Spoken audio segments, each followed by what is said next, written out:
The hemp rope seared against Clarabel's neck like a living thing, each coarse fiber biting into her flesh with malevolent purpose.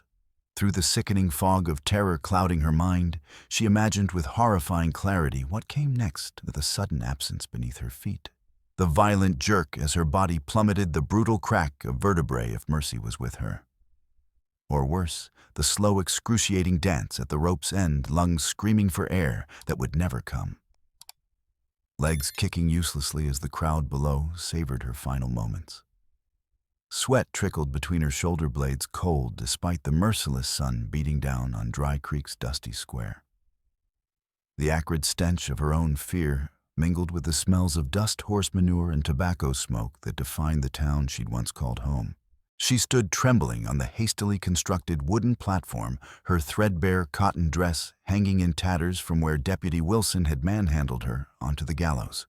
The metallic taste of blood flooded her mouth from the blow he'd delivered when she'd tried to explain why hunger had driven her to break into Miller's general store 3 nights before. 20 years old and about to die for stealing a loaf of bread and a tin of beans, when starvation had finally overpowered her pride. Her stomach twisted with hunger, even now a bitter companion to her fear. "String up the thieving rat!" shouted Mrs. Tanner from the front row, her face contorted with self-righteous fury, jowls quivering with indignation. The same woman who'd chased Clara away with a broom when she'd offered to wash laundry for scraps just last week, hissing that she wouldn't have filthy beggar hands touching her fine linens. Make her kick nice and long, called Robert Green, the livery owner, who'd refused to let her sleep in his stable even during the worst winter storm when ice had formed on her eyelashes as she huddled against his building. That'll teach her kind a proper lesson. Filthy beggar got what she deserves, yelled Widow Simmons, who'd slammed her door in Clara's face when she'd asked for work cleaning her house. Hanging's too good for thieves, should have cut her hand off first. Nearly 200 faces stared up at her, their features twisted with hatred and bloodlust that seemed to pulse in the air like heat waves rising from sun-baked earth. 200 people who had watched her slowly starve over the past months, who had closed their doors and their hearts, who now gathered eagerly to watch her die for the crime of trying to survive. The muttering crowd seemed to swell and recede in her vision, their collective contempt a tangible force pressing against her chest, making it harder to breathe than even the rope around her neck. Clara's mind fled to memories of her father, his weathered hands guiding hers as he taught her to pan for gold, the sun-etched lines around his eyes deepening when he smiled, his voice warm and steady as he tucked her into bed with stories of the fortune that awaited them just beyond the next ridge. Samuel Bell wouldn't recognize his daughter now, her once shining blonde hair matted with grime and blood, her cheeks hollow from hunger, her eyes haunted by years of hardship and loneliness. "Papa."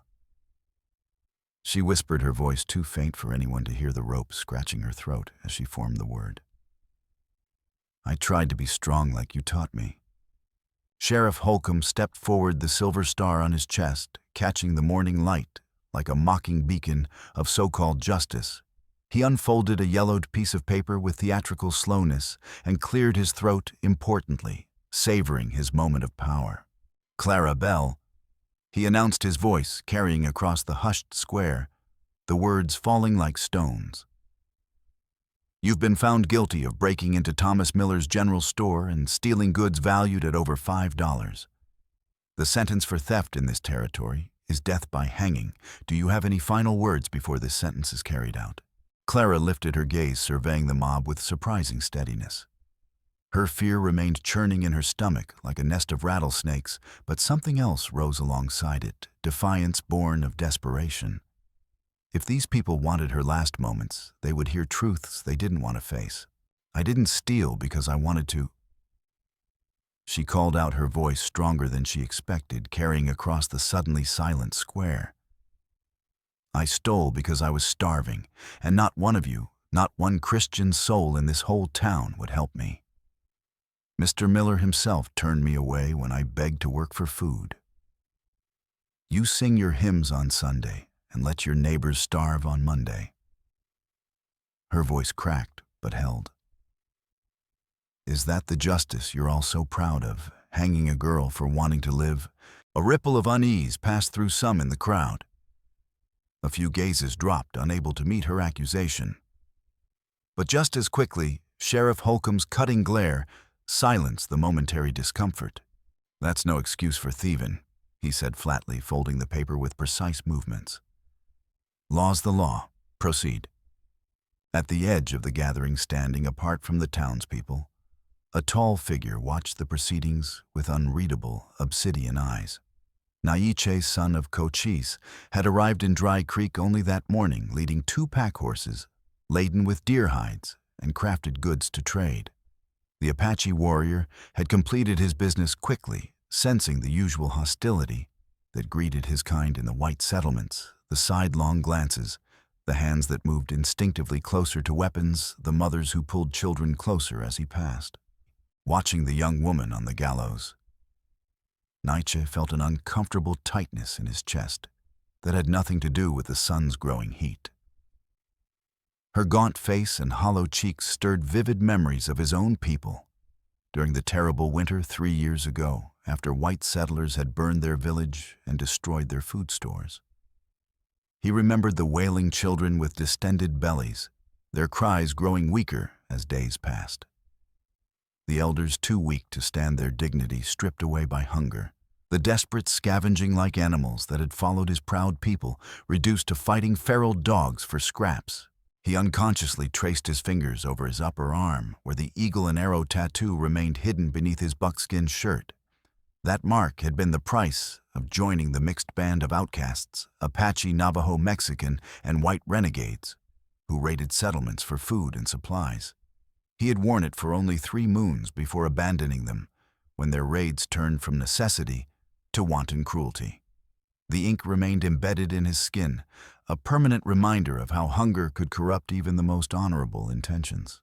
But there was another reason the girl's plight stirred him so deeply. As he studied her face, recognition dawned slowly, like the first light touching a mountain peak at sunrise. He had seen her before 5 years ago during that raid on the mining camp outside Dry Creek. A raid where he had witnessed something that still haunted his dreams, white men disguised as Apache murdering innocent miners to steal their claims. He remembered her father, a tall man with kind eyes, who had stepped forward to protect a woman when the raiders came.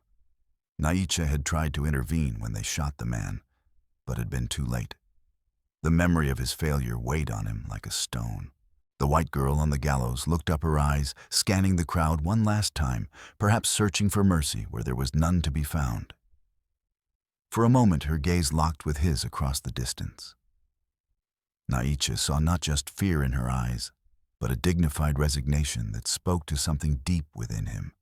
The same look his youngest sister had worn before starvation claimed her. Any day now, Hangman Sheriff Holcomb barked, stepping back from the platform, boot heels scraping against the wooden steps.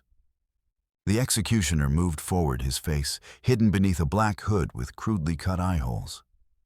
His thick fingers adjusted the noose around Clara's slender neck, tightening it until it bit cruelly into her skin. Clara closed her eyes, memories flashing through her mind like lightning. Her father's laugh and the smell of pine trees after rain. The terrible night 5 years ago when raiders had come. Her father had hidden her beneath the floorboards, and through the cracks she had glimpsed something odd. One of the Apache raiders speaking with a voice that sounded distinctly like Jacob Stiles from the saloon. A detail she had buried deep, too afraid and confused to understand its meaning until now.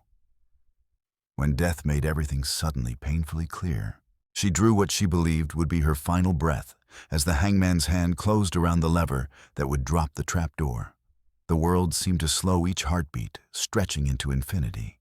The sharp crack of a rifle split the morning air like thunder. The hangman's hat flew from his head, a neat hole punched through its crown. Women screamed. Men ducked. Children wailed in terror, their shrill voices piercing the sudden chaos. Sheriff Holcomb's hand flew to his revolver as his gaze darted wildly around the square, searching for the shooter. A second shot rang out, this one deliberately fired into the air. The sound reverberated off the buildings surrounding the square, seeming to come from everywhere and nowhere. All eyes turned to its source. Naiche stood with his Winchester raised, smoke curling from its barrel like a spirit rising. His face remained impassive as carved stone, but his eyes burned with cold intensity as he stepped forward through the crowd that parted before him, like a river around stone. His moccasins made no sound on the packed earth, giving him an otherworldly quality that added to the stunned silence that had fallen. This not justice. He called out, his English accented but clear, each word precise, and waited. Hanging girl for stealing bread when hungry, this is shame you carry in your hearts forever.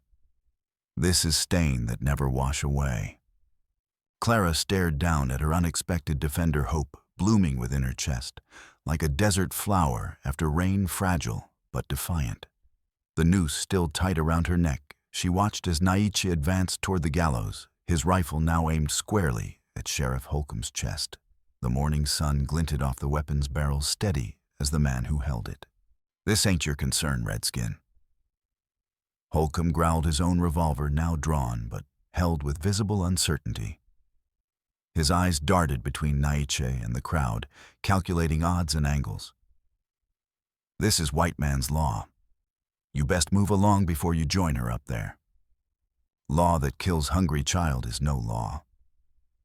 Naiche replied, his voice calm despite the dozen guns now pointing in his direction. Not a muscle in his face twitched. "Let her go, or next bullet not miss. Your choice, Sheriff. Live or die today."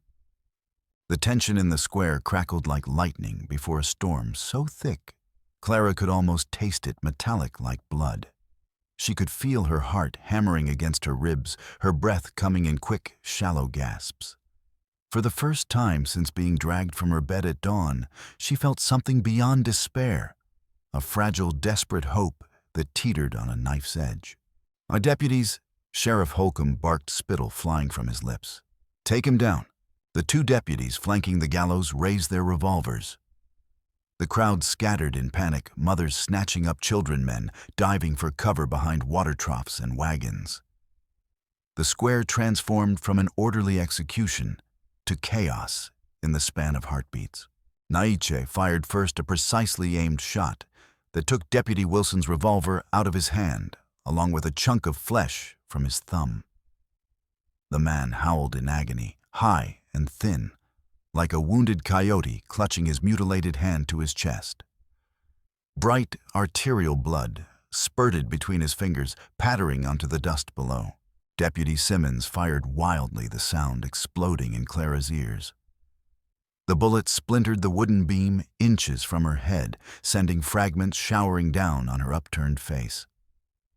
One sliced her cheek open, the pain sharp and immediate, warm blood trickling down to her chin in a thin rivulet. Sheriff Holcomb ducked behind a rain barrel, firing twice at Naiche, who dove behind a nearby wagon with the fluid grace of a mountain lion. The bullets thudded into the wooden wheel with dull thuds, sending splinters flying through the air like tiny daggers. A frightened horse reared up, iron-shod hooves pawing at the air, nearly trampling an old man who had been too slow to flee. Chaos erupted across the square. A shopkeeper fired from his second-story window, the shot going wide and shattering the barber shop's front glass. The crash of falling glass added to the cacophony. Another man took aim from behind a water trough, his bullet passing so close to Naiche's ear that the Apache felt the displacement of air against his skin. The sound, a malevolent whisper of what could have been. Naiche rolled to his left, coming up in a crouch behind a stack of grain sacks outside the feed store. The rough burlap scraped against his hands as he steadied himself. He fired again, the bullet grazing Sheriff Holcomb's arm, tearing through sleeve and flesh with equal ease. Holcomb dropped his revolver with a stream of curses that would have made a cavalry scout blush. Blood blossomed on the lawman's sleeve like a crimson flower, spreading rapidly as he scrambled to retrieve his weapon with his uninjured hand. Taking advantage of the momentary confusion, Naiche sprinted toward the gallows in a zigzag pattern. The distance seemed to stretch impossibly, each step bringing bullets that tore up the earth around his feet or whistled past his head. A lead messenger found him tore through his left shoulder with a searing pain that nearly dropped him to his knees. The impact spun him half around, but he kept moving, his teeth clenched against the agony that radiated down his arm and across his chest. Warm blood soaked through his buckskin shirt, its copper scent filling his nostrils. Clara watched in disbelief as the Apache warrior reached the base of the gallows and began to climb, staying low to avoid the renewed gunfire from townsmen who had joined the fray. The wooden structure shook with each impact of his body, with each bullet that struck its supports. A shot whistled past her ear so close she felt its heat against her skin like the breath of death itself. "Stay down," Naiche commanded as he reached her, pulling himself onto the platform beside her. He drew his hunting knife from its sheath, the blade catching sunlight as he sliced through the ropes binding her wrists behind her back. The sudden release sent pins and needles racing through her hands, a painful reminder that she was still alive. "Behind you!"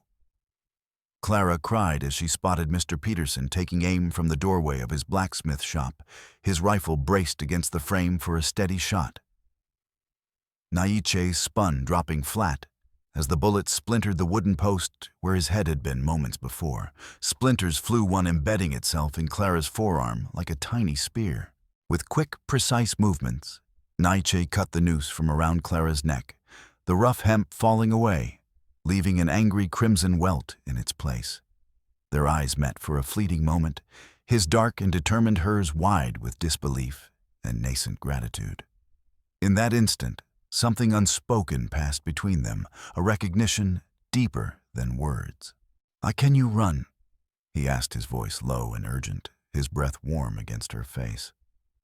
Clara nodded, though in truth she doubted her legs would carry her far after weeks of near starvation. Her body felt as insubstantial as a dried autumn leaf, ready to crumble at the slightest pressure. "Now then, run," Naiche said, grabbing her wrist and pulling her toward the edge of the platform. A fusillade of bullets splintered the wood around them as they leapt together from the gallows. Naiche twisted in midair, his body shielding Clara's as they hit the ground hard. The impact drove the breath from her lungs with an audible whoosh, dust filling her mouth and nose. But Naiche was already pulling her to her feet, his grip surprisingly gentle despite its urgency, dragging her into the narrow alley between the general store and the barber shop. "After them." Sheriff Holcomb roared, his voice cracking with rage as he pressed a bandana to his bleeding arm. $5 to any man who brings me that Apache's head. 10 for both of them alive." Clara's heart pounded frantically as Naiche pulled her through the maze of Dry Creek's back alleys. Her bare feet slapped against the hard-packed dirt, each step sending jolts of pain through her weakened body. Sharp stones cut into her soles, leaving tiny bloody footprints behind them. Her vision began to swim with dark spots, her lungs burning for air they couldn't seem to capture. The world tilted and swayed around her like a ship in a storm. "I can't." She gasped, her legs finally buckling beneath her like green saplings under too much weight. Naiche caught her before she fell, his strong arms sweeping her up against his chest in a single fluid motion. The movement sent fresh agony through his wounded shoulder, but his face betrayed nothing. "Hold tight," he ordered, continuing to run despite the added burden. He adjusted her weight to his uninjured side, her body feeling like nothing more than a child's in his arms. Behind them, they could hear the thunder of boots and the shouted orders of men organizing a pursuit. The sounds echoed off the weathered wooden buildings, seeming to come from all directions at once. Someone fired a shot that ricocheted off the wall beside them, sending stone fragments flying like angry wasps. One struck Naiche's cheek, leaving a thin scratch that beaded with blood. They reached an intersection where 4 alleys met. Naiche paused, listening intently to the sounds of pursuit, his head tilted slightly like a wolf scenting prey. After a moment's consideration, he chose the eastern path. The alley narrowed here, forcing him to turn sideways at points to pass through with Clara in his arms. They had gone only 20 yards when 3 armed men appeared at the far end, blocking their escape. "There they are," one shouted, raising his rifle, the metal gleaming dully in the shadows. Naiche spun around, but the sound of pursuit from behind told him that route was also cut off. With Clara still in his arms, he kicked open the back door of the nearest building, the saloon, and plunged inside. The door's hinges protested with a screech of rusted metal. They found themselves in a storeroom filled with barrels of whiskey and crates of supplies. The air was thick with the cloying sweetness of spilled alcohol and the mustiness of old wood. Naiche set Clara down, gently pressing a finger to his lips to signal silence. Footsteps pounded outside, voices calling back and forth as the posse searched for them.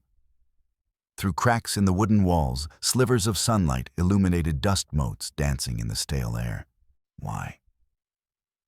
Clara whispered, when the immediate danger seemed to pass, her voice barely audible over the pounding of her heart. "Why are you helping me?" Naiche's dark eyes met hers briefly, before returning to scan their surroundings, alert for any sound that might signal discovery. "No time for talk," he said tersely. "We need to keep moving." He led her through the storeroom to a door that opened into the saloon's main room. Empty at this early hour, the tables stood like silent sentinels in the dim light filtering through grimy windows. The lingering smells of stale beer tobacco and unwashed bodies hung in the air. The front windows offered a clear view of the street where armed men were spreading out in their search, moving with the methodical precision of experienced hunters. Escape seemed impossible. Then Naiche spotted a trap door behind the bar, likely leading to a cellar for storing liquor. He lifted it quietly, the wood groaning softly under his hands, and helped Clara down the ladder into the darkness below. The rungs felt slick and uncertain beneath her weakened grip. Following her, he pulled the door closed above them just as the saloon's front door crashed open, the sound muffled by the heavy wood between them and danger. Heavy footsteps moved overhead as they crouched in the damp cellar. The earthen walls seemed to press in around them, and the air thick with the smell of mold and fermentation. Clara's heart hammered so loudly, she was certain it would give them away, each beat a betrayal.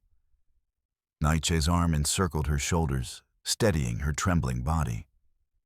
The warmth of him against her side was the only comfort in the engulfing darkness. After what seemed like an eternity, the searchers moved on their footsteps, fading into silence. "We wait until dark." Naiche whispered, his breath warm against her ear. "Then we go."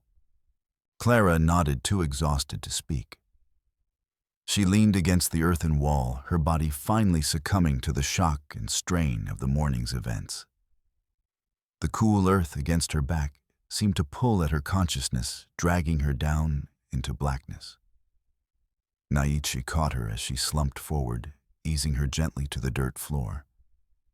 Her last conscious thought was confusion at why an Apache warrior would risk his life for a white girl he didn't even know. When Clara awoke, dim light filtered through cracks in the floorboards overhead, painting thin golden lines across the darkness. Her mouth was painfully dry, her tongue feeling swollen and foreign. Her empty stomach had progressed beyond hunger to a hollow ache that seemed to consume her from within. For a moment, she thought she was back in her own small shack at the edge of town. But then memory flooded back with brutal clarity, the gallows, the gunfire, the escape. She turned her head to find Naiche watching her from his position near the ladder. In the gloom, his features were mostly shadow, but she could see the dark stain on his buckskin shirt where the bullet had torn through his shoulder. Despite his wound and their dire situation, he sat with the composed stillness of a man accustomed to both danger and patience. "How long was I unconscious?" she asked, her voice a dry rasp that scraped her throat. "Many hours," he replied quietly. "Sunset soon, then we go." Clara struggled to sit up, her body protesting every movement with sharp complaints of abused muscles and tendons.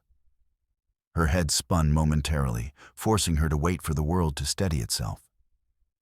"Your wound needs tending," she said, focusing on the practical to keep fear at bay. Naiche shook his head dismissively, a barely perceptible movement in the darkness. "Later.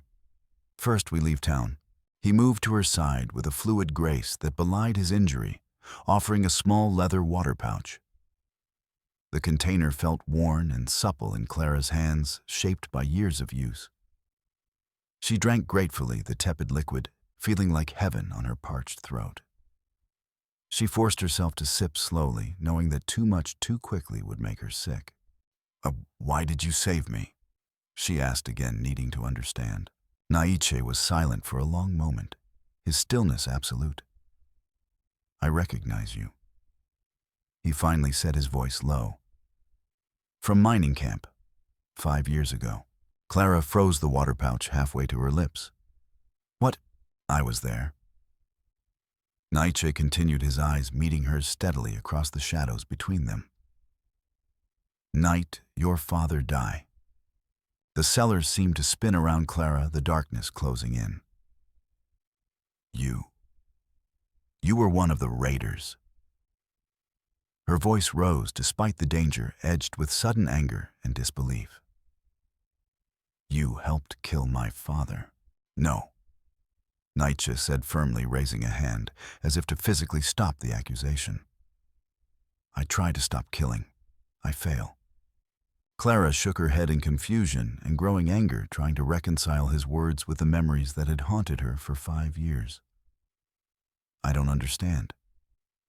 Everyone said it was Apache raiders who attacked our camp."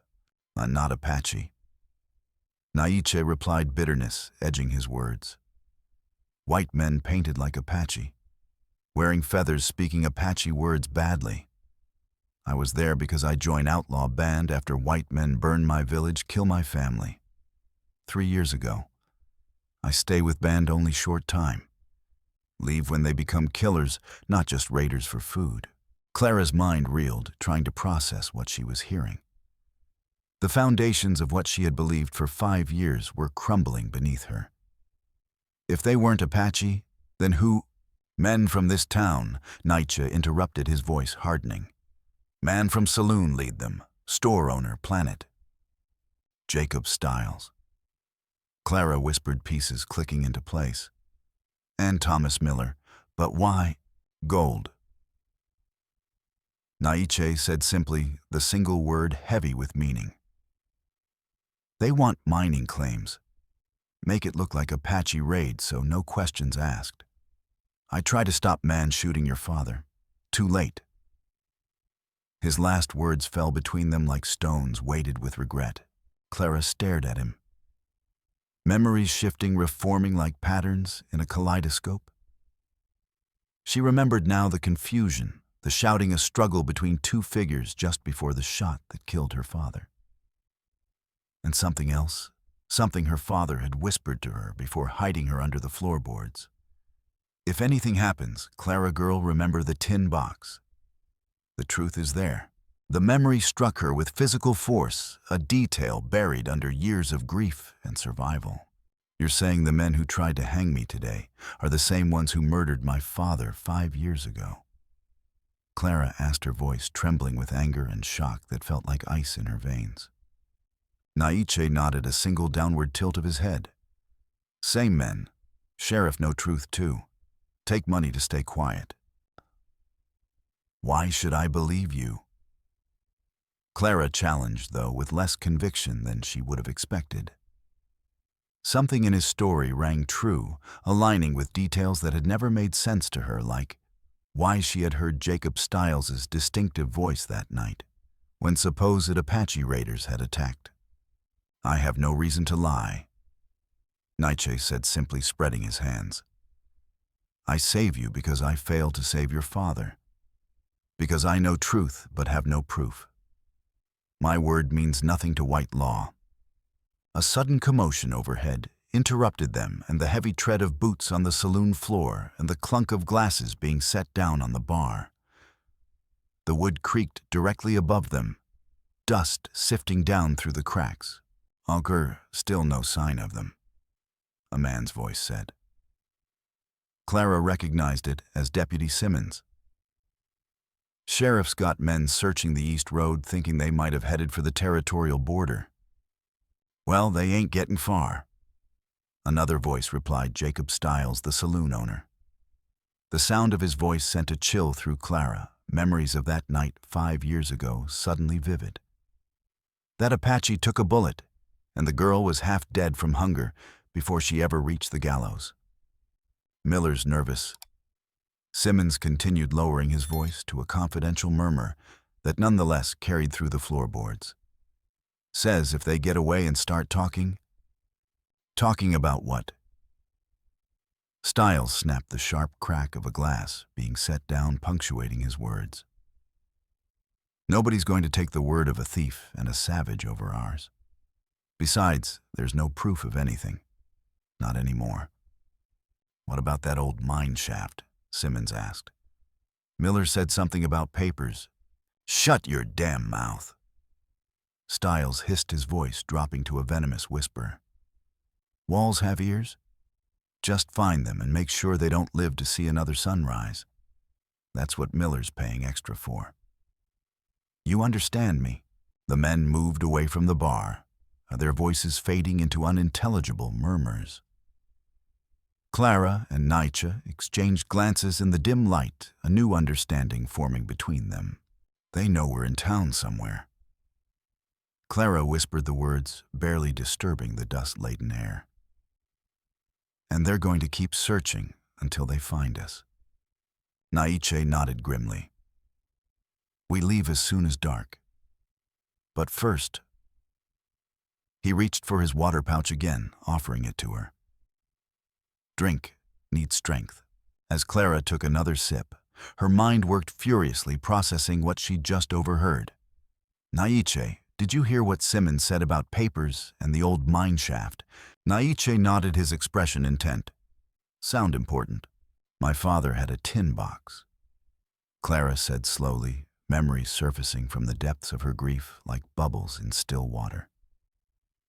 He kept important papers in it, maps, deeds, contracts. The night of the raid, before he hid me, he mentioned the box. Said the truth was there. She looked up, excitement mingling with fear. What if he hid evidence about what really happened, something that could prove Miller and Stiles were behind the raid? And would be valuable. Naiche agreed, his eyes narrowing thoughtfully. But dangerous to look for.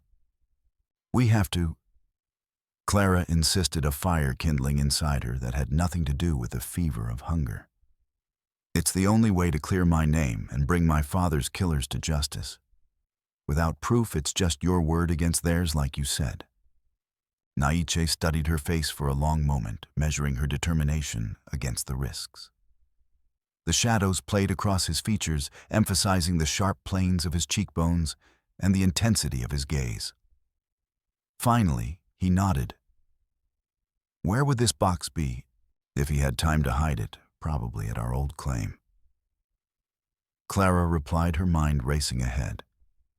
There was a small cave near the stream where he kept tools sometimes. Or maybe in the cabin itself there were loose floorboards. Naiche was silent, weighing their options in the balance of his mind. The silence stretched between them, filled only with the distant sounds of the continuing search and their own quiet breathing. Finally, he nodded. We try. But first, we must leave town without being seen. As darkness fell completely, they prepared to make their move. Clara's strength had partially returned, though hunger still gnawed at her belly like a living thing. Naiche's wound had stopped bleeding, but his left arm moved stiffly, the pain evident in the tight lines around his mouth when he thought she wasn't looking. They climbed cautiously up the ladder, Naiche lifting the trap door just enough to peer into the saloon. It was busy now, filled with men drinking and talking loudly. Many of them likely part of the search party taking a break. The air was thick with tobacco smoke and the reek of unwashed bodies. Laughter occasionally rose above the general din, coarse and edged with cruelty. Escape through the main room was impossible. "Back door," Naiche whispered, closing the trapdoor silently. They descended again and searched the cellar, finding a small window near the ceiling that opened into the alley behind the saloon. It was barely large enough for Clara to squeeze through and would be a tight fit for Naiche's broader shoulders. Cobwebs festooned its corners, and years of grime coated the glass. "You go first," he instructed, lacing his fingers together to make a stirrup for her foot. With his help, Clara reached the window, pushed it open with a protesting creak, and wriggled through into the cool night air. The rough wood scraped her sides, and for a terrifying moment, she thought she might get stuck, trapped half in and half out, like a rabbit in a snare. Then she was through, tumbling onto the hard ground below.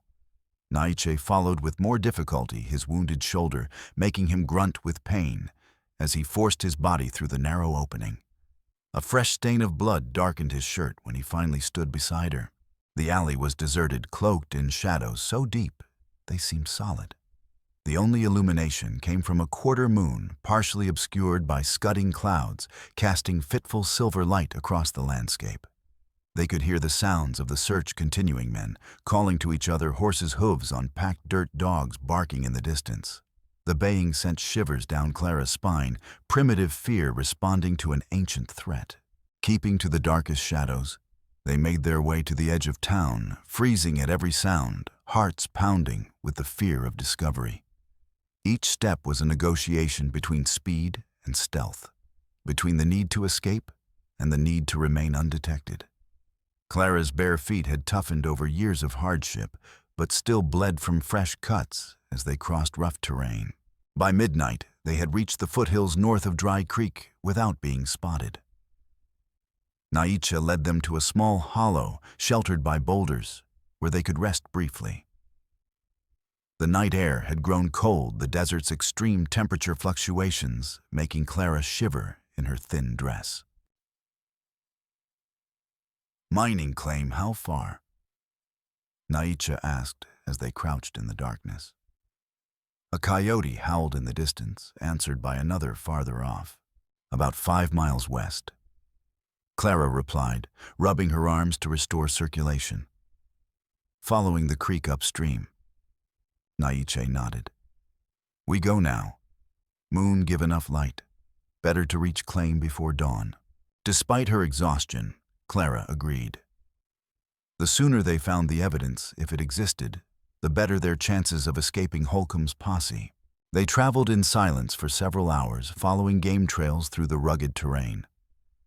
The landscape was transformed by moonlight, familiar features rendered strange and otherworldly. Twisted juniper trees cast shadows like grasping hands. Boulders loomed like sleeping giants. Clara stumbled often, her bare feet bruised and cut, but she refused Naiche's offers to stop and rest. A fierce determination had taken hold of her. If there was a chance to prove the truth about her father's murder, she would endure any hardship to seize it. Along the way, Naiche pointed out signs she would have missed: a spring hidden among rocks, marked only by slightly greener vegetation, edible berries that gleamed like dark jewels in the moonlight, the faint track of a mountain lion they should avoid. His knowledge of the land was intimate, a language written in details that Clara was only beginning to decipher. The first pale light of dawn was creeping over the eastern horizon when they reached the abandoned mining claim. Clara's heart clenched at the sight of the small cabin where she had lived with her father. Its roof partially collapsed, its door hanging askew on rusted hinges. Nature had begun to reclaim the clearing, with young saplings sprouting between the weathered boards of the sluice box. The stream still gurgled nearby, its voice unchanged by the passing years. "Home," she whispered, tears stinging her eyes, memories washing over her with almost physical force. Here her father had taught her to read by lantern light. Here they had celebrated her 15th birthday with a special meal of rabbit stew and the last of their sugar. Here she had been happy. Naiche touched her shoulder gently, his calloused fingers warm through the thin fabric of her dress. We search quickly. Posse may come here too. They approached cautiously alert for any sign that someone might be watching the abandoned claim. The cabin's interior was gloomy and damp, filled with the musty scent of rotting wood and moldering fabric. A pack rat had built a nest in one corner, bits of shiny objects, a shard of mirror, a bent spoon incorporated into its construction. Clara moved immediately to the corner, where her father's bed had stood, kneeling to examine the floorboards. He sometimes hid small amounts of gold dust here. She explained, prying up a loose board with her fingers. The wood felt soft with rot, giving way more easily than she expected. The space beneath was empty, except for a few mouse droppings and a tarnished button that Clara recognized as having come from her father's Sunday shirt. She held it momentarily, then tucked it into her pocket, a small piece of him reclaimed. "What about cave you mentioned?" Naiche asked, scanning the cabin's interior with sharp eyes that missed nothing. Clara led him outside and along the creek to a small outcropping of rock.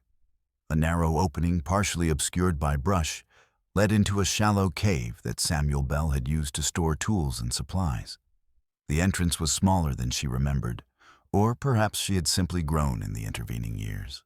"We need light," Clara said, peering into the darkness that seemed absolute after the growing daylight outside. Naichi produced a small tinderbox from a pouch at his waist, the tools of survival he carried everywhere. With practiced movements, he soon had a makeshift torch burning a stick wrapped with strips of his own shirt soaked in pine resin he collected from a nearby tree. The amber resin sizzled and popped as it caught fire, sending up fragrant smoke.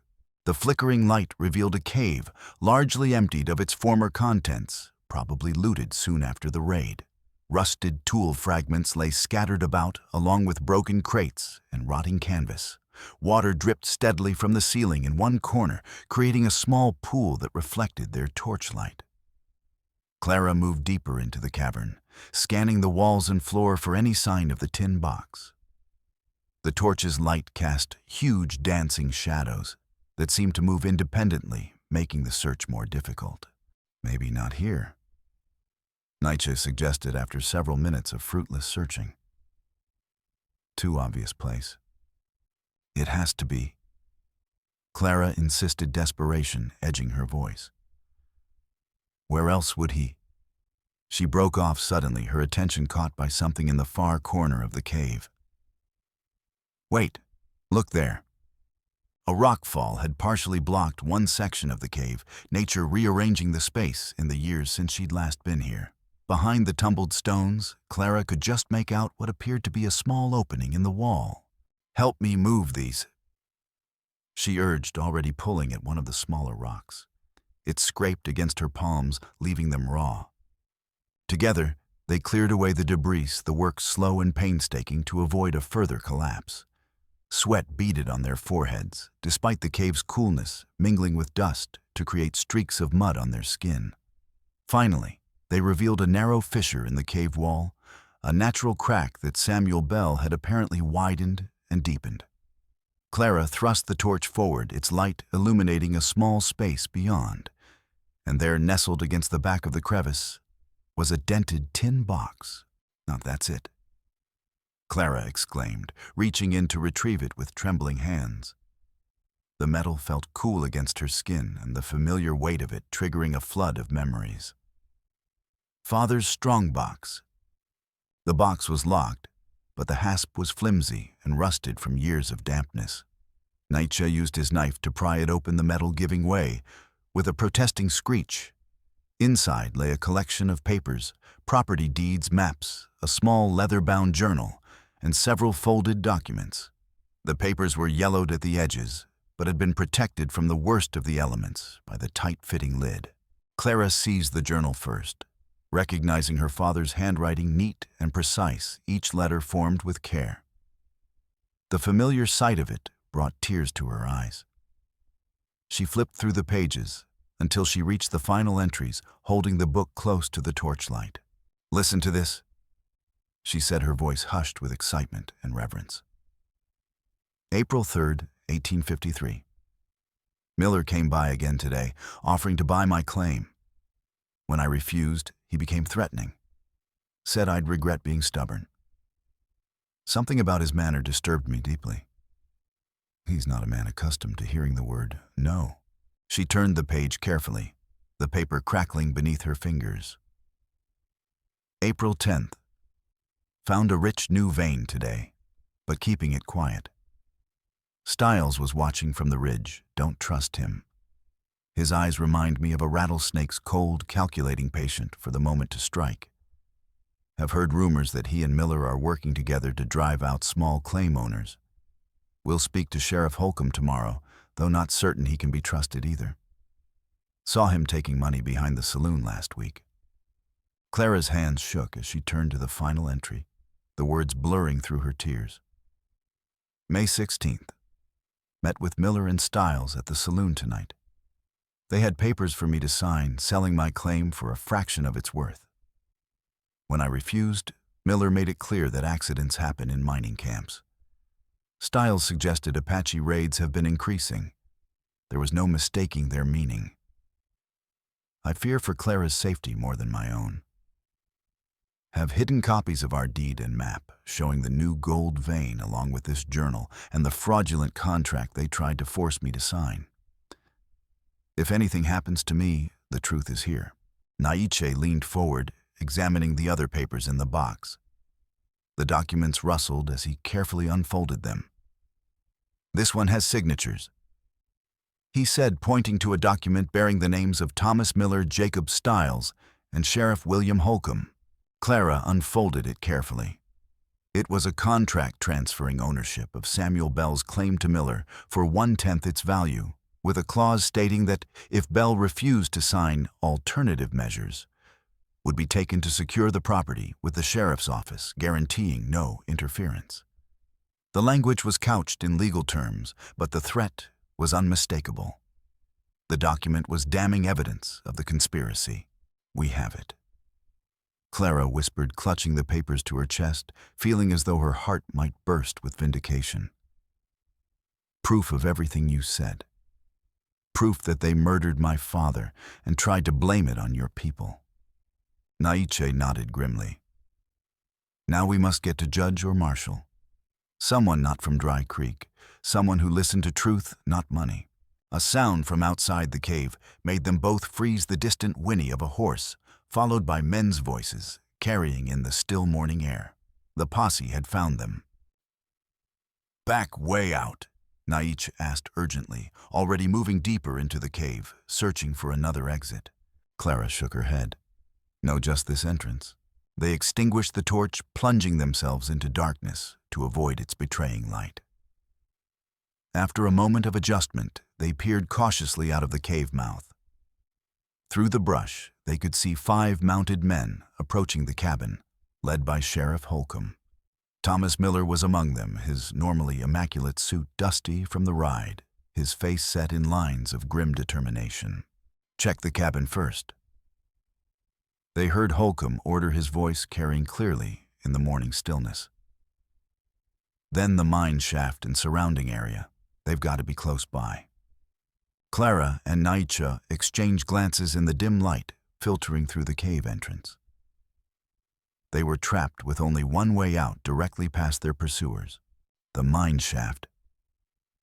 Clara whispered suddenly, the idea forming even as she spoke. It connects to an older tunnel system. We might be able to use it to escape to the other side of the ridge. Dangerous? Naiche asked, weighing options rapidly. Well, very, Clara admitted, remembering her father's stern warnings. Parts of it collapsed years ago. But we don't have much choice. Gathering the precious documents and securing them inside her dress, Clara led Naiche deeper into the woods, staying low and moving as quietly as possible. They used every bit of cover available, rocks, trees, bushes, freezing into stillness whenever one of the searchers looked their way. Clara's heart seemed lodged permanently in her throat, each beat a reminder of their peril. The abandoned mine entrance was 1/2 a mile from the cabin, its timbers rotting and sagging ominously. Twisted rails disappeared into the dark maw of the earth rails that had once carried ore carts, but now led only into darkness. The entrance was partially blocked by fallen debris, requiring them to climb over a pile of rocks and squeeze through a narrow opening. "My father always said never to go in there alone," Clara murmured as they approached the dark opening. "The supports are unstable." Naiche relit the torch, and they ventured cautiously into the mine shaft. The air grew thick and stale as they descended the walls, closing in around them like a throat swallowing them whole. Water dripped steadily from the ceiling, each drop echoing in the confined space. The wood creaked alarmingly with each step, the sound of stressed timbers that had borne too much weight for too long. The air took on a different quality the deeper they went, heavier laden with mineral scents and the musty breath of the earth itself. It pressed against Clara's lungs, making each breath an effort. The torch's light seemed to penetrate only a few feet ahead, and the darkness beyond almost solid in its intensity. They had gone perhaps 100 yards into the mountain when they heard voices echoing from the entrance behind them. The posse had found their trail. "Hurry," Naichi urged, taking Clara's hand as they quickened their pace. His palm felt warm against hers, calloused but gentle. The tunnel forked, and Clara hesitated, trying to recall the crude map her father had once drawn for her. In the flickering torchlight, both passages looked equally ominous, black mouths leading deeper into the mountain's belly. "Left," she decided after a moment's hesitation. The right branch dead ends at the old diggings. They took the left passage, which sloped steeply downward. The air grew colder and danker, the footing treacherous with mud and loose rock. Clara's feet slipped several times on the slick surface, Naiche's steady grip on her hand, all that kept her from falling. Behind them, the voices grew louder, accompanied by the bobbing lights of lanterns that sent grotesque shadows dancing along the walls. "There they are!" Someone shouted, the voice distorted by the tunnel's acoustics. A gunshot echoed deafeningly in the confined space, the sound multiplied into a thunderous roar that seemed to shake the very mountain. The bullet whined off rock walls, ricocheting with an evil whine before embedding itself somewhere ahead of them. "Run!" Naichi commanded, pushing Clara ahead of him, positioning himself between her and danger. They fled deeper into the mine, the torch casting wild dancing shadows that seemed to mock their flight. Clara stumbled on the uneven ground, her foot catching on an exposed rail, nearly pitching her forward onto the rocky floor. Naichi's quick grip on her arm saved her, his strength the only thing keeping her upright. Another shot rang out closer this time, the sound so loud in the confined space that Clara felt her eardrums might burst. Suddenly, the tunnel ahead widened into a larger chamber where several shafts converged. Mining equipment lay abandoned, pickaxes, shovels, a rusted ore cart on iron tracks. The ceiling rose higher here, supported by massive timber beams that disappeared into darkness above. Water pooled in depressions in the floor, reflecting their torchlight in broken fragments. "Which way?" Naiche asked urgently, scanning the multiple passages that branched from the chamber like spokes from a wheel. Before Clara could answer, a voice called out from the darkness ahead of them. "That's far enough." Jacob Stiles stepped into the circle of torchlight, revolver aimed at Clara's chest. He must have circled around and entered through another shaft, while the main posse drove them forward. His face was slick with sweat, his eyes reflecting the torchlight like an animal's. "Figured you might try the mine," he said, a cruel smile playing at his lips, revealing tobacco-stained teeth. "Drop the torch, Redskin, and raise your hands. Both of you." Naiche's grip tightened on the torch, his eyes calculating distances and angles. Clara could sense him tensing muscles, coiling like a mountain cat, preparing to spring despite the gun trained on them. "Don't," she whispered. "He'll shoot." "You're damn right I will," Stiles affirmed, thumbing back the hammer with an ominous click. "And it'll just be self-defense against a savage and a thief. No one will question it. Hell, they'll probably give me a medal." "They will when they see these," Clara said boldly, reaching into her dress to withdraw the papers. The documents felt fragile in her hand, yet they held the power to destroy the man before her. Styles's eyes widened slightly, recognition and fear flashing across his features. "What's that?" "My father's journal." Clara replied, holding it up so he could see it clearly in the torchlight. "And the contract you and Millard tried to force him to sign before you murdered him. The one that proves the sheriff was part of your scheme." She held them up so he could see them clearly in the torchlight. "Every detail of your plot to steal our claim by staging a fake Apache raid. It's all here signed by your own hand." Styles's face darkened with rage, blood rushing to his cheeks. "Give me those!" he snarled, stepping forward, caution momentarily forgotten in his desperation. In that moment of distraction, Naiche hurled the burning torch directly at Styles's face. The flaming brand spun through the air sparks, trailing behind it like a comet. Styles screamed, dropping his gun to protect his eyes from the flames. The weapon clattered to the rocky floor as Naiche charged forward, tackling him to the ground. They rolled in the dirt, grappling for advantage, each seeking leverage against the other. Styles fought with the desperation of a man who knew what awaited him if he lost not just defeat, but the gallows. Clara scrambled to retrieve the fallen revolver, but a sudden ominous crack from above froze her in place. The ancient timbers supporting the chamber's ceiling were splitting under the strain of the struggle below, decades of pressure finally finding release. A fine rain of dirt and small stones began to fall, pattering around them like deadly hail. "Naiche," she cried in warning. "The roof?" Another gunshot echoed through the chamber as the pursuing posse reached the entrance to the large room. The bullet struck one of the main support beams, splintering it with devastating effect. With a tremendous groan that seemed to come from the mountain itself, the ceiling began to give way. "Run!" Naiche shouted, breaking free from Styles and lunging toward Clara. They sprinted for the far tunnel as timber and rock crashed down behind them. Dust billowed through the chamber, choking and blinding, filling their lungs and coating their skin with mineral grit.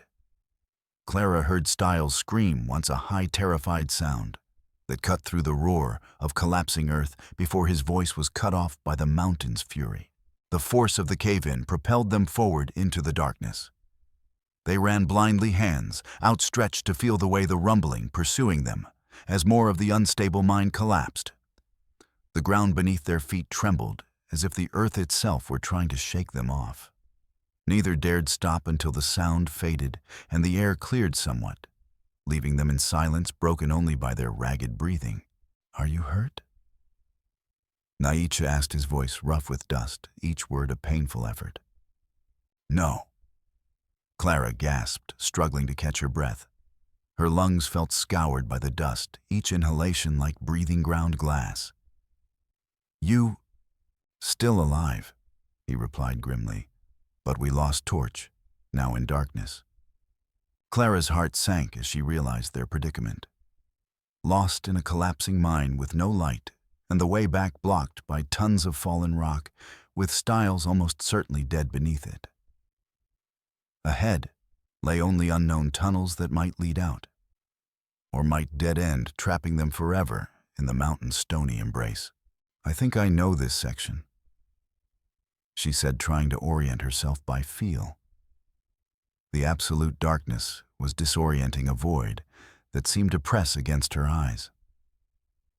"If we keep following this main tunnel, it should eventually open on the north side of the ridge."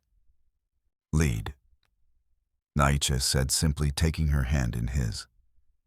His grip was firm and reassuring, an anchor in the darkness.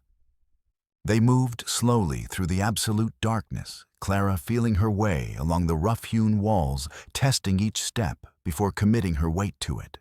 The stone felt cool and slightly damp beneath her fingertips, occasionally giving way to the rougher texture of a support timber. The air grew thinner as they progressed, suggesting they were moving deeper rather than toward an exit. Clara tried not to think about what would happen if they took a wrong turn, if they became hopelessly lost in this lightless labyrinth. After what seemed like hours, Clara's outstretched hand felt something different. Not rock or timber, but a rush of cooler air against her palm. The current caressed her skin like a whispered promise of freedom. "I think we're near an opening." She whispered hopefully, her words loud in the tomb-like silence. They rounded a bend, and far ahead they could see a faint gray glow, daylight filtering in through some distant exit. With renewed energy, they hurried forward, the light growing stronger with each step, transforming from a ghost-pale glimmer to definite illumination. Finally, they emerged through a narrow fissure onto a steep rocky slope, overlooking a valley Clara didn't recognize. The sudden brightness made them squint their eyes, watering after so long in darkness. "We made it," she breathed, blinking as her vision adjusted to the harsh daylight. The world seemed unnaturally vivid after the darkness of the mine. The blue sky, almost painful in its intensity. The green of distant trees, impossibly rich. Naiche nodded, scanning their surroundings with the careful attention of a man whose survival had often depended on noticing what others missed. "Still in danger," he cautioned. "Others from Posse will look for us. Need to find safe place." They made their way carefully down the slope, staying under cover of the trees. Clara clutched the precious documents against her chest, hardly daring to believe they had escaped with the evidence intact. Stiles was dead buried in the mine collapse, but Miller and Holcomb were still out there, still dangerous. "Where now?" she asked as they reached the valley floor. Her body ached with exhaustion, her feet leaving small bloody prints on the rocks behind her. "Judge Harmon," Naiche replied. "In Silverdale. 2 days' journey, he known for fairness even to Indian matters." Clara nodded. Judge Harmon's circuit included Dry Creek, but his main court was in Silverdale, the territorial seat some 40 miles east. If they could reach him and present the evidence, justice might finally be served. First, though, they needed to rest and tend to their injuries. Naiche's shoulder wound had reopened during the struggle with Stiles, and both were exhausted, hungry, and filthy from their ordeal in the mine. They found shelter in a small cave formed by overhanging rocks near a clear stream. While Naiche gathered wood for a fire, Clara collected certain plants growing nearby, a habit her father had taught her long ago. She found what she was looking for: yarrow, for stopping bleeding, wild sage as an antiseptic, and mallow to ease inflammation. Using a flat rock as a mortar and a smaller stone as a pestle, she ground the herbs into a poultice. When Naiche returned with an armful of dry wood, Clara had him sit while she cleaned his wound, using strips torn from her dress, applying the herbal poultice with gentle fingers. The injury looked angry and inflamed the flesh around it, hot to the touch. "You have healing hands," Naiche observed as she worked, his eyes following her movements with quiet appreciation. "My father believed in knowing the land's medicines." Clara replied carefully, binding the poultice in place. "He said gold wasn't the only treasure the mountains held." That night, as they sat beside the small fire, Clara studied Naiche's face in the flickering light. The flames carved his features into sharp relief, highlighting the strong planes of his face and the depth of his eyes. "You never finished telling me," she said quietly, "why you were at our camp that night."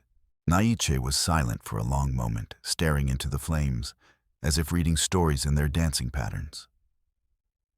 3 winters ago. He finally began, his voice taking on a cadence like storytelling. "White settlers attack my village. Kill my mother's sister's many children. Burn food stores, destroy homes." His voice remained steady, but pain etched lines around his mouth. "Winter coming. No food. People starving." He touched the hidden tattoo on his arm, his fingers tracing the pattern through his shirt. "My youngest sister, she had just learned to weave a basket with yellow threads. Found it later in ashes. Nothing else left of her." The simple statement contained more grief than any wailing could have conveyed. "Some of us join with band of outcasts, Apache, Navajo, Mexican white men who live outside law. We raid for food supplies to survive.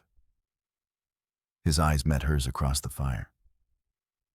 I'm not proud of this time, but was choice between raiding and watching children starve.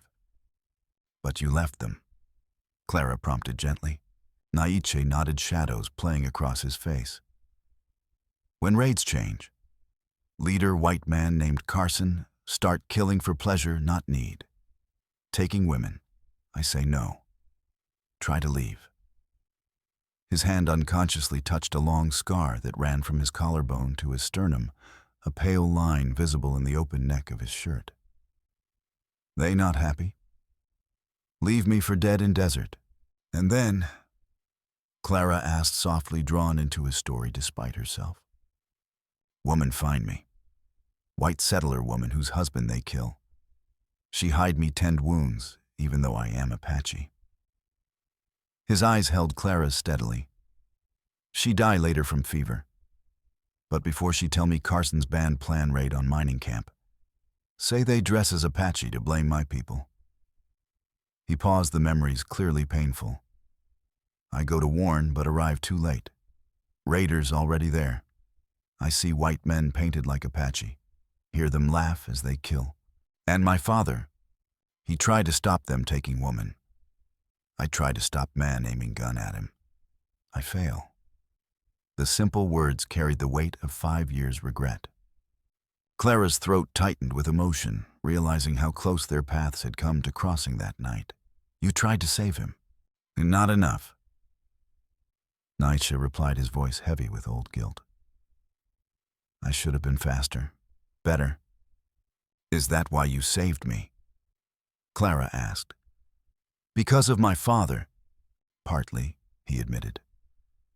When I see you on gallows, I remember. Recognize daughter of brave man. But also, he hesitated. I see hunger in your eyes. Same hunger I know from my people. Cannot watch another innocent die. They sat in silence for a time, each lost in thought. The fire crackled between them, sending sparks upward to join the stars. Finally, Clara spoke. Thank you for telling me the truth, and for trying to save him, even if you couldn't. Naichi inclined his head slightly in acknowledgement. Tomorrow we go to Silverdale. Find justice for your father. Over the next 2 days, they traveled eastward, keeping to less traveled paths and moving cautiously. Naiche taught Clara how to survive in the wilderness, how to find water by looking for certain plants that only grew where moisture was present, how to make a simple snare using flexible branches and horsehair from his pouch, how to tell which berries were safe by watching what birds ate. Under his guidance, she learned to move quietly through the underbrush, placing her feet carefully to avoid snapping twigs or disturbing stones. He showed her how to test the wind direction by wetting a finger and holding it up, using this knowledge to stay downwind of potential threats. These were skills her father had never taught her, the knowledge of someone whose life had depended on understanding the land in all its moods.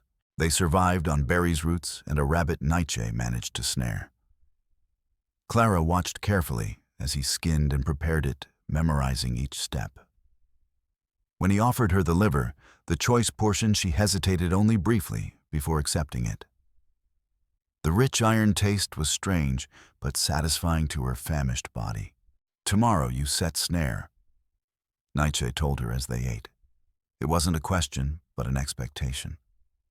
Clara nodded, determined to learn everything he could teach. Her strength gradually returned, though hunger remained a constant companion. More importantly, she found herself becoming more aware of the world around her. The subtle sounds of animals moving through brush, the changing quality of light as day progressed, the variations in terrain that might offer shelter or danger. They reached Silverdale at dusk on the second day, a town larger and more prosperous than Dry Creek, with a proper courthouse in the center of its main street. Gas lamps were being lit as they approached, pools of yellow light appearing along the boardwalks. They decided to approach Judge Harmon at his home rather than making a public appearance that might attract attention. The judge lived in a modest white house at the edge of town, set back from the road and surrounded by cottonwood trees. When they knocked on his door, he answered himself, spectacles perched on his nose and a book in his hand. His bushy eyebrows rose in surprise at the sight of the bedraggled white woman and the imposing Apache warrior on his doorstep. "Judge Harmon," Clara said before he could speak. "My name is Clarabel. My father was Samuel Bell of Dry Creek. I have evidence of murder and conspiracy that I need to present to you."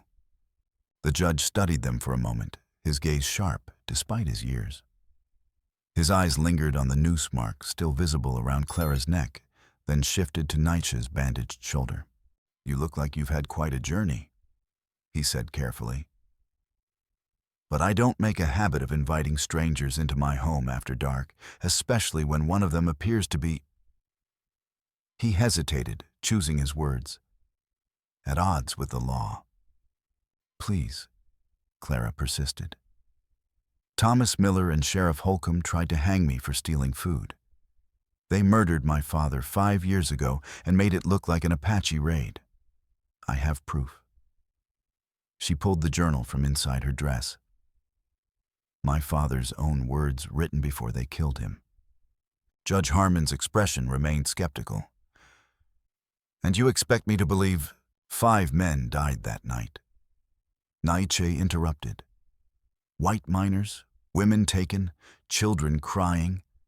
I was there. I saw white men painted as Apache. Heard them speak English when they thought no one listened." Something in Naiche's direct gaze seemed to give the judge pause. After a long moment of consideration, he stepped back, opening his door wider. "You'd better come in," he said. "Both of you. But I'm keeping my shotgun close, just so we're clear." Inside, Clara laid out the documents on the judge's desk, her father's journal, the fraudulent contract, the claim deed, and the map showing the rich gold vein that had prompted the conspiracy.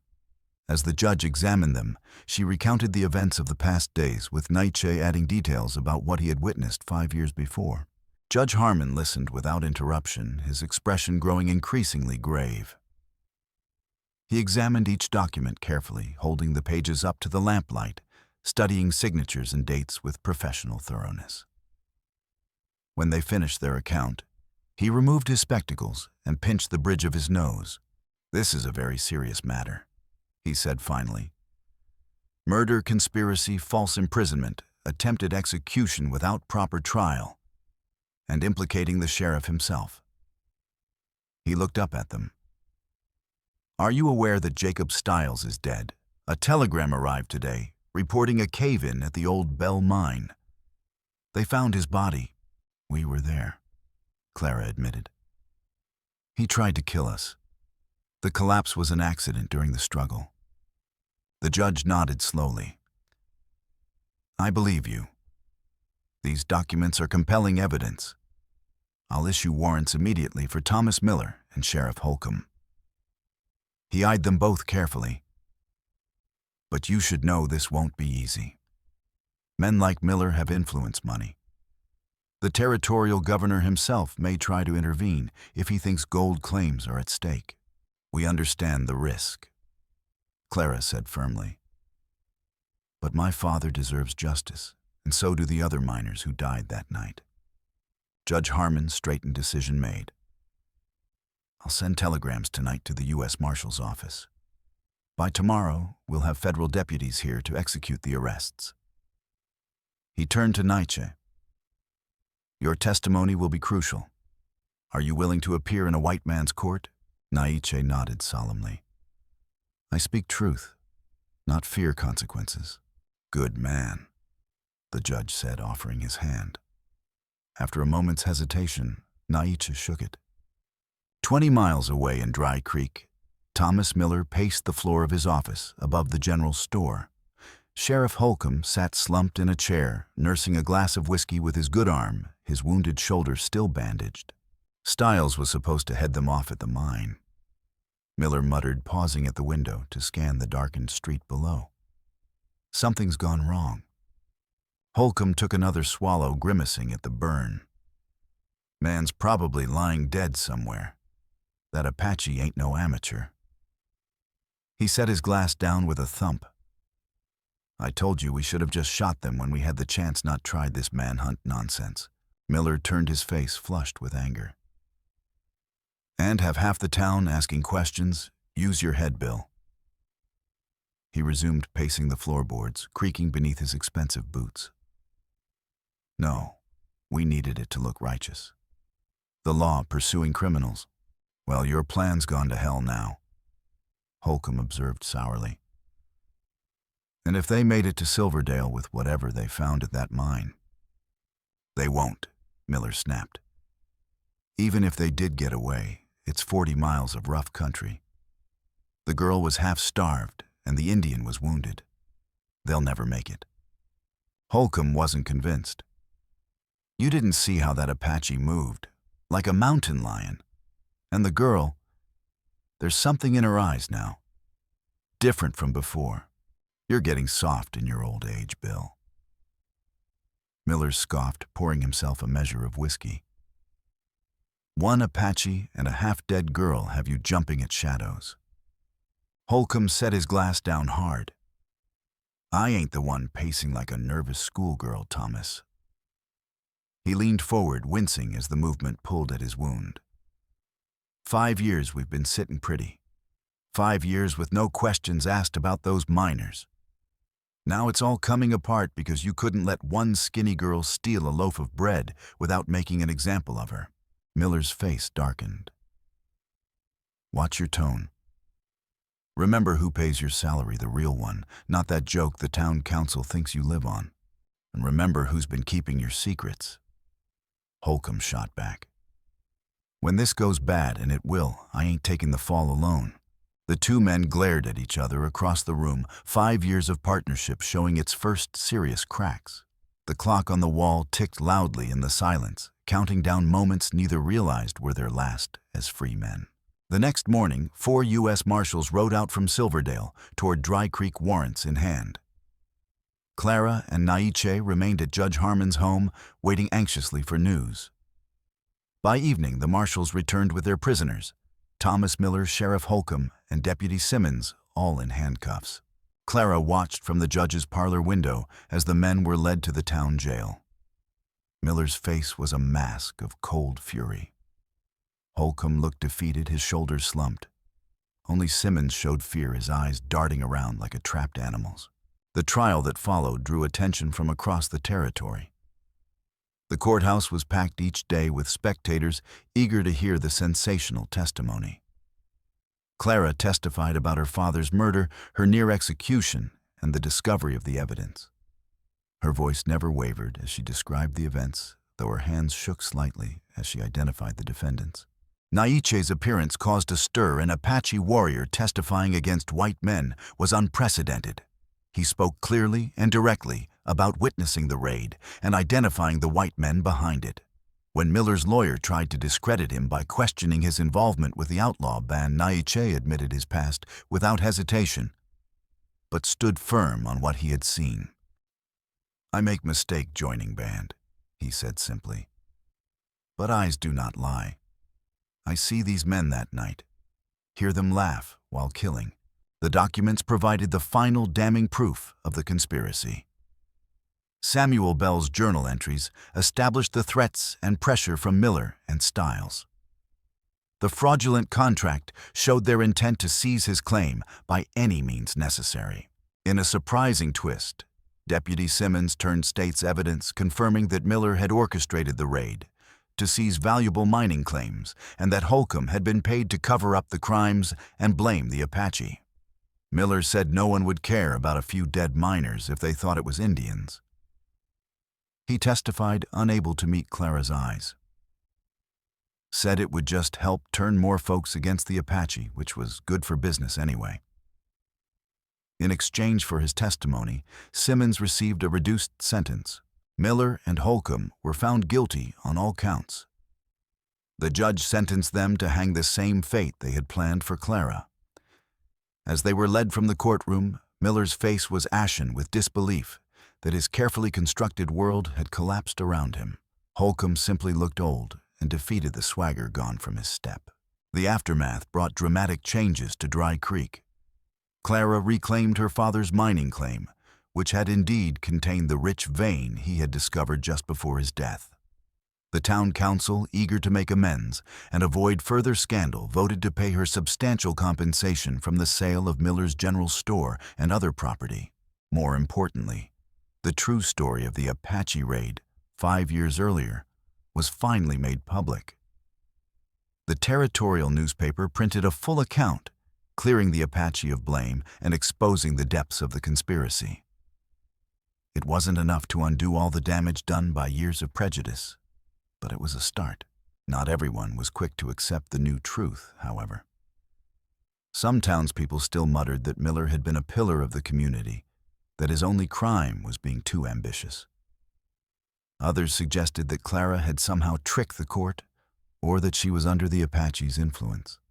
Old hatreds and fears ran deep, resistant to change. Michael Collins, appointed as interim sheriff after Holcomb's arrest, sought Clara out one afternoon as she was overseeing repairs to her father's cabin. He approached hesitantly, hat in hands, his young face troubled. "Miss Bell," he began awkwardly. "I wanted to say, that is, I need to apologize for my part in what almost happened to you." Clara looked up from the timber she'd been measuring. "You were following orders, Deputy Collins." "Sheriff Collins now," he corrected with a humility that suited him better than pride would have. "And that's no excuse. I knew in my heart something wasn't right about hanging a girl for stealing food.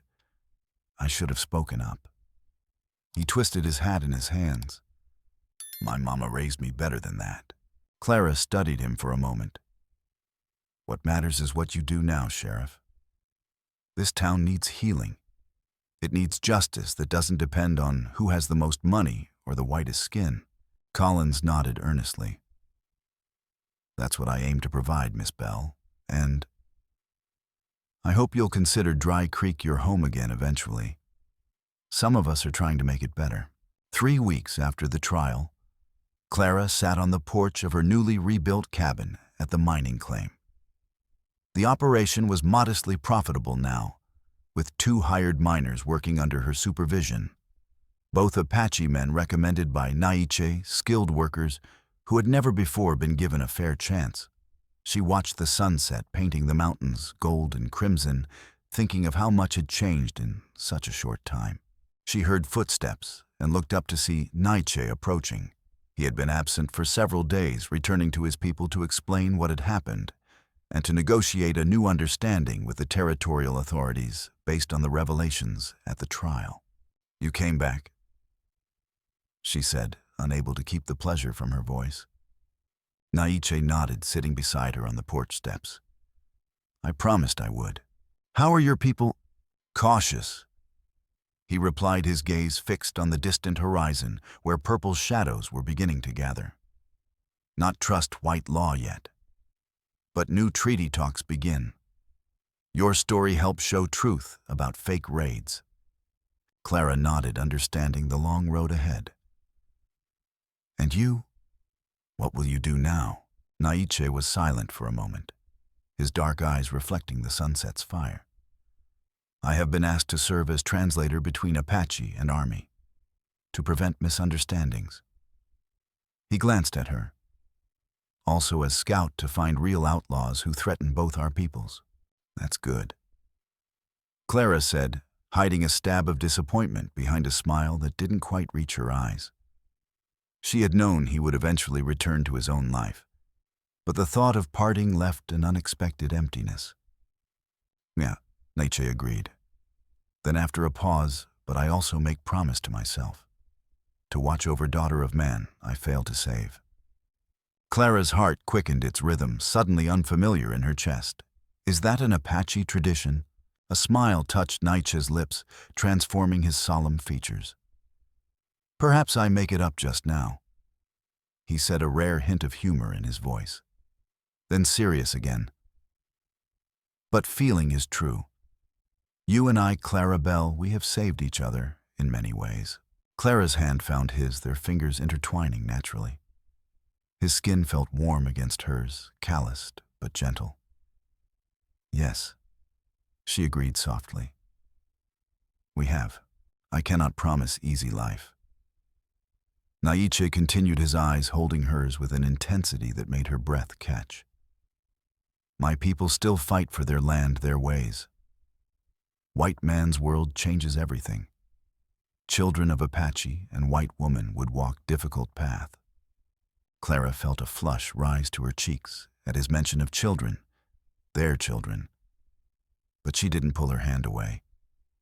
Instead, she tightened her grip slightly, anchoring them both in the moment. I don't want easy. She said the words, feeling like a vow. I just want true. A week later, at the edge of a clear stream where the desert meets the mountains, Clara and Naiche stood hand in hand as both Apache and white witnesses gathered in a circle around them.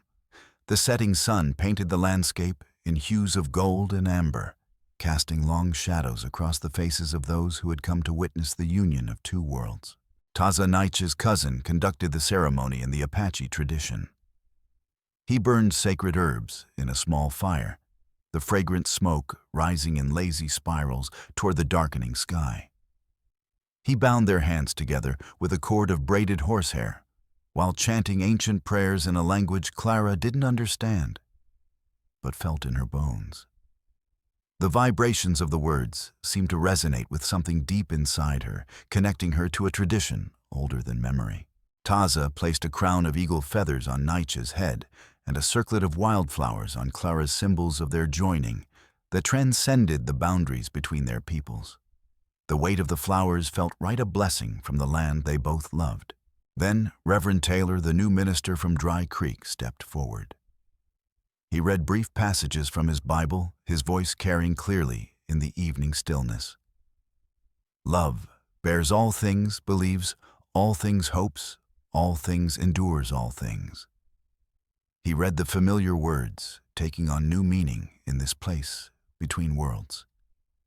He sprinkled water from the stream over their joined hands, speaking of rivers of life and love that could not be contained by human divisions. It was not a union that would be recognized by all. Many in both communities would look askance at such a marriage. But it was true to the bond that had formed between them, through fire and blood and shared purpose. The small gathering celebrated with food and stories and cautious optimism about a future where truth might prevail over prejudice, where justice might be blind to the color of one's skin. As the last light of day gilded the distant peaks, Clara and Naiche sealed their vows with a kiss that bridged two worlds. The touch was gentle at first, tentative, then deepened with a certainty that spoke of commitment beyond words. Around them, their witnesses broke into spontaneous applause, a sound that seemed to rise to the emerging stars like a prayer.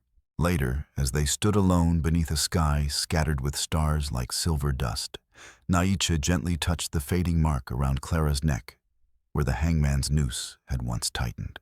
This mark fades, he said softly, his fingertips tracing the healing skin. But memory remains, makes us who we are. Clara nodded her hand, rising to touch the eagle and arrow tattoo on his arm, and the symbol that had once filled her with fear and hatred, now transformed in her understanding to a reminder of survival and redemption. Yes, she agreed. Our scars tell our stories, but they don't have to define our future. 1 year later, they stood together on the porch of their expanded cabin, watching as the sun set over the mountains. The mining operation had grown, providing work for 12 men, both Apache and white, who had learned to work side by side, their initial suspicions gradually giving way to cautious respect. Clara held their infant son, whose copper skin and startling blue eyes represented the union of their worlds. The baby gurgled happily, reaching up to grasp a strand of his mother's hair with perfect tiny fingers. Naiche's arm encircled Clara's waist, his face bearing a contentment few would have thought possible for a man who had known such loss. The mining claim had proved rich enough to provide comfort, if not wealth, and Naiche's position as liaison between the Apache and the army brought both respect and the opportunity to prevent the kind of misunderstandings that led to bloodshed. In the valley below, members of Naiche's extended family had established a small seasonal camp, creating a bridge between communities that had once viewed each other only with suspicion and hate. "Do you ever regret it?" Clara asked suddenly, looking up at her husband's face. "Saving me that day." Naiche looked down at her, his dark eyes warm with an emotion that needed no translation in any language. He considered his answer carefully, as he did all things. "Never," he said simply. "That day justice find way through darkness, like sunrise after long night." Clara smiled, leaning against his strength as their son slept peacefully in her arms. The evening breeze carried the scent of sage and pine, mingled with wood smoke from the cook fire, where tomorrow's breakfast already simmered. From the camp below came the sound of soft singing an Apache lullaby that seemed to blend naturally with the rustling of aspens and the distant cry of a hunting hawk.